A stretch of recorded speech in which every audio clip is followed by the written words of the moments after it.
useful, and you have solved what had been called one of the most important unsolved problems in modern medicine. And it's 2021. You're in a meeting. I am so glad that there was a camera in this meeting. Yes, because randomly. it is one of the most incredible moments I have ever seen. Can we use AlphaFold to solve it? I think you're talking with your team about setting up a system where scientists could send in a request for a specific protein, like a website, and then get the protein folded. Yes. And then someone else has a very different idea. Yes. Can you walk me through what happens in that meeting? And then your reaction is incredible, and I really want to know what you were thinking. Yeah. Sure. Well, look, it was funny that the cameras were there, happened to be in that particular meeting. It was crazy that it was that day. You know, they very rarely followed us, but it was for that meeting.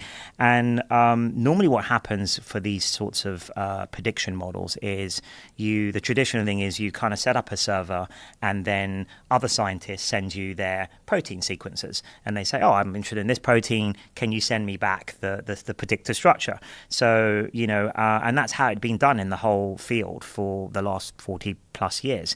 And the reason is because most of the prediction algorithms are quite slow. So maybe it would take a few days and then you'd get back you'd email back the structure and then you'd ask for the next one. But once I realized sort of in that meeting actually that how quickly, not only how accurately we could fold the proteins, but how quickly, in a matter of seconds.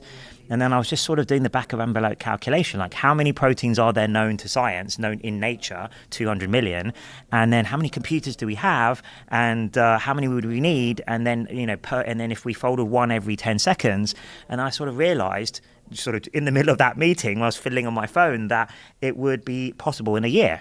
And so why go to all the effort of building the servers and the databases and the emails client and all of that when we could just actually fold everything ourselves, everything anyone could ever request and ever want, and then put it on a database somewhere for free for all the scientists in the world to use. So it just suddenly hit me, we should just do all that. Now That's way you can better. really. Why don't we just do that? Well, so that's one of the options. Like Right. There's this. We should just run. That's a great idea. We should just run every protein in existence, and then release that. Suddenly, all these things must have been going on in the back of my mind, and I suddenly realized that would be the obvious thing to do, and it would be actually probably less effort than standing up the server. So actually, it would save us time. And you, in that meeting, your reaction is something like, why don't we just do that? Yes. That would be way better. We should clearly do that. And then you do. All of a sudden, this crucial process that had been so hard is suddenly fast and easy. And it's being used by scientists all over the world. This huge unsolved problem, now solved. Is it correct to say that we have now predicted the structure of almost all proteins known